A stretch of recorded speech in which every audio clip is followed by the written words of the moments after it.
Well, hello there. Welcome back to Doing It with Jason Woodworking. I'm Jason, and today I'm going to be showing you how to shou-sugi-ban wood and which wood to use to shou-sugi-ban.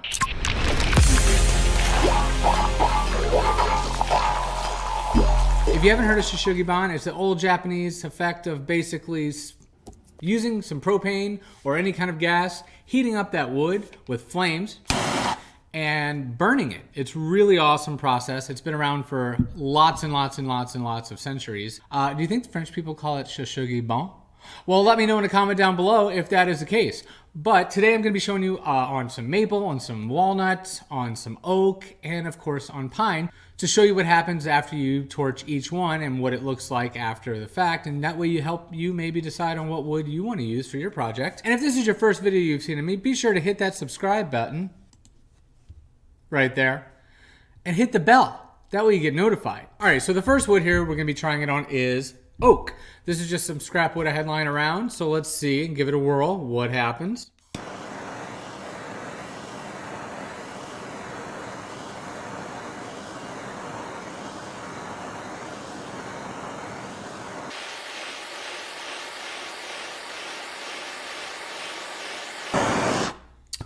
And that actually works out pretty dang well. So that's what it looks like when you torch the oak, and it gives you a really cool, pretty grain. Very nice.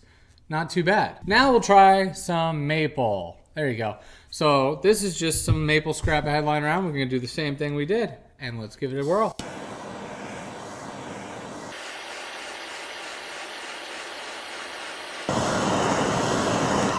And wow, yeah, you can see the difference. Maple just gives you the straight up burnt effect. That is most likely because maple has very minimal pores, very tight grained wood, and yeah, it's just burning, you know. Whereas this gives you more of a pattern with the oak because it's very open and porousy. And yeah, so that's the difference there. Now we will try some walnut or black walnut, or now it's gonna be black walnut for sure. But yeah, just some walnut.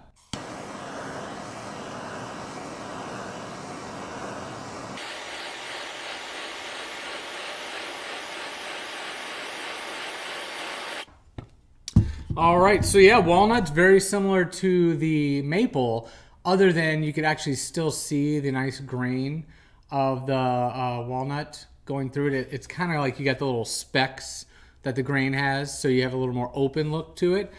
Similar to oak, how it has all the grain, but yeah, it's very cool, but it just gives you a nice charred look. But we're gonna come back in a little bit and we're gonna test it with some sandpaper and lightly take some of this off just to see what it looks like as well. And now for the one that everyone uses for the most part is pine. This is just, you know, any kind of pine you have at the local stores, the big box stores, Douglas fir, you name it. Any of the softer pines work very well. And you can get them in 2x4, you can get them in the 1x, you can get them in you name it. Let's give it a whirl.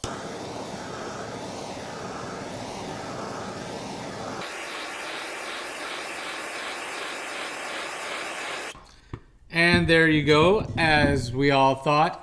The pine gives you the much sought after look, I guess, if I could even spit that out. It gives you that nice, you know, streaky grain, you know, the hardwood versus the softwood that's in the pine, or the sapwood, or whatever you guys want to call it. You know, it burns very well, gives you really cool patterns. It's going to follow whatever the grain looks like all the way to a T when you use that method on the pine. So that's very cool. So here I have some 100 grit sandpaper lying here. So let's just, I'm really intrigued to see how the walnut will look if we just lightly take a little off and just kind of expose some of the wood.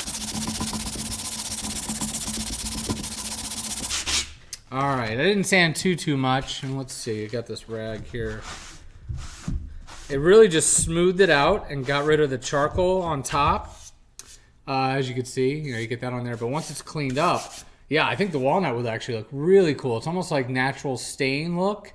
It's very cool, very smooth after that 100 grit. Even though 100 grit's not really a smooth grit per se, it actually is really nice. I'd be, if I did a piece like this, I would just do it this technique and then just sand it off with 100 like that by hand, and then put a clear coat on it, and boom, you'll be in business. And I'm guessing the same thing is gonna be for maple, but let's just see.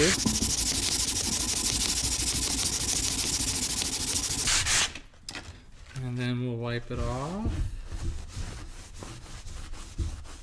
Yeah, very similar. Very similar look to the, let's see, to the walnut. So yeah, look at that. You could actually use, walnut's obviously going to be more expensive than your maple, but maple's a much harder wood, so it's very nice to use if you ever have to build a piece of furniture that, you know, needs a little more durability. Then walnut's going to be, I mean, maple's going to be the way to go for that. Versus pine. Pine's gonna be very soft and it's gonna get, you know, nicks and scratches very quickly, but you do get that really easy grain pop with it. And then the other one, the oak would be a good idea too to build furniture because it's much harder wood than the pine. So yeah, and I just got a huge splinter all the way in. Yowzers, fun. So as you see, pretty much here's the variety of different materials that you can use: walnut, maple, oak, pine, to shou-sugi-ban and make that awesome piece of furniture, make it more weather resistant and rot resistant, and, you know, just give it a nice little cool edge. You could also stain these when they're all done and give it some color, which you can check out that video right over here. I'll have it in the links or in the end description or in a box somewhere over here. But yeah, so we'll see you guys next time, and thanks for watching. Have a good one.